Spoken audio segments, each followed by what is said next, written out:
গিয়া ফর্মটা ভালো করলে, যে ব্যাক যখন করে আমরা ব্যাক স্ট্রিচ করে হিপ বেশি ব্যান্ড না করলে, ব্যাক স্ট্রিচ করলে আর ব্যাক স্ট্রেচ করলে এটা ব্যাক মাসেল ওয়ার্ক করে। বেশি আপনার ওয়েট নিয়ে ফর্ম খারাপ হয়ে যায়।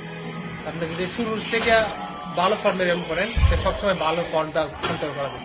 আর মানুষের রং দিয়ে স্টার্ট করে, দেন পরে হেবিট চেঞ্জ করা একটু কষ্ট হয়।